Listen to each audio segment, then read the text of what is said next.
Why do you like to hold physical silver, maybe physical gold?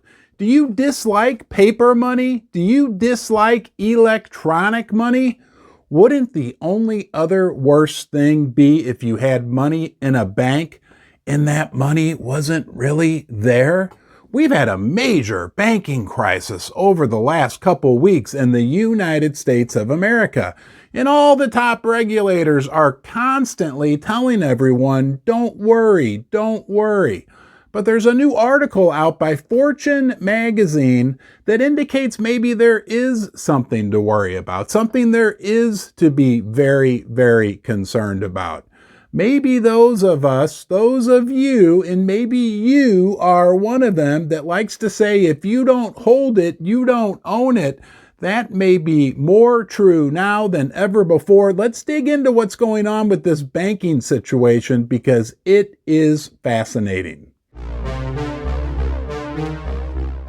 I'm not going to treat you like some bank. No, I'm going to treat you like the king or queen that you are. It's an honor that I have you here in the basement.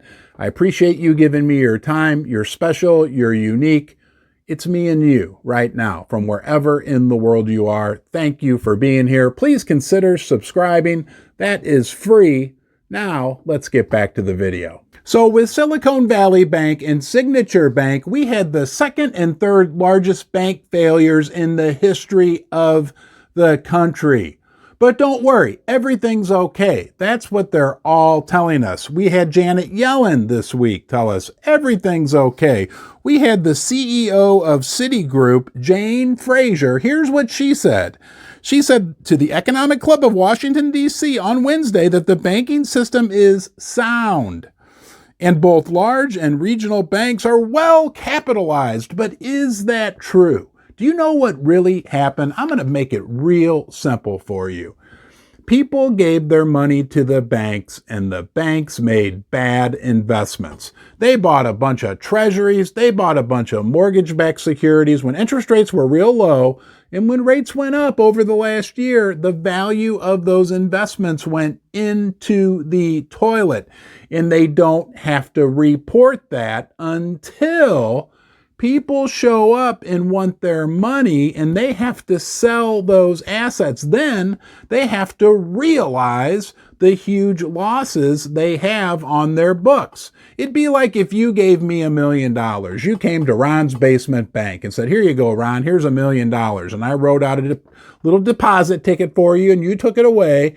And I thought, well, I'm going to invest that money. So, I'm only paying you 1%. I can easily make 3 or 4 or 5%. I make an investment.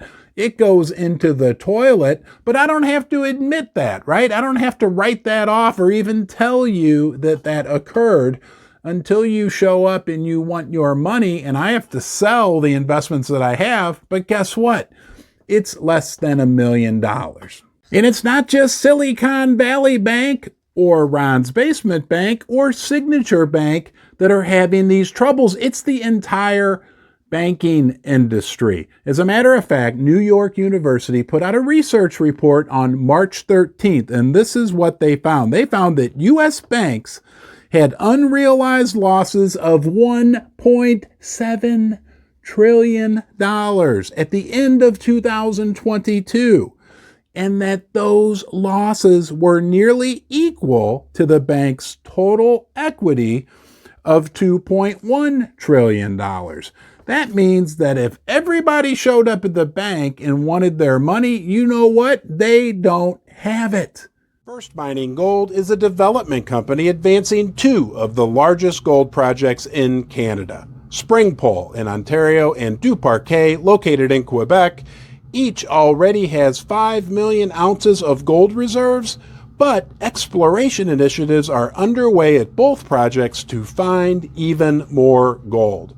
First Mining is well-financed, has 0 debt, and owns an interest in 4 additional Canadian gold development projects. Another research paper pointed out something even more astounding.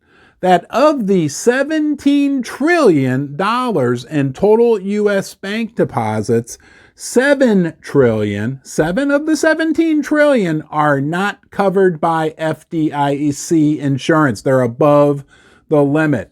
And guys, they said that if only half of that money was withdrawn, people wanted to take it out to get it safe, to move it somewhere where they would have FDIC insurance, that would cause like a fire sale in the assets. It'd be like suddenly there'd be a ton of U.S. treasuries for sale, a ton of mortgage-backed securities for sale.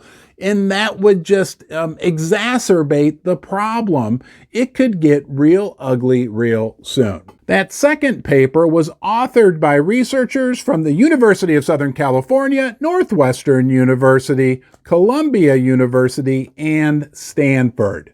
And that explains why all the leaders, all the regulators, the Janet Yellens, the banking industry leaders are trying to assure everyone that everything is okay, because they know these banks are sitting on a bunch of bad investments. And if depositors show up and want their money, it's going to be a big, big problem because those investments have lost money.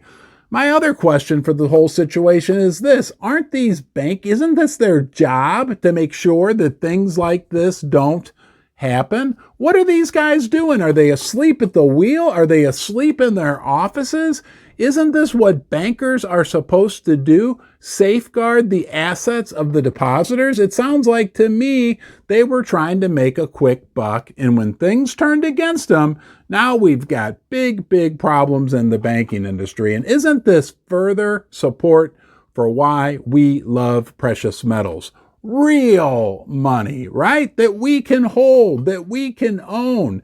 No counterparty risk, because even if you put your money into a bank, there's a risk that they could screw up and you could find yourself in a little bit of trouble.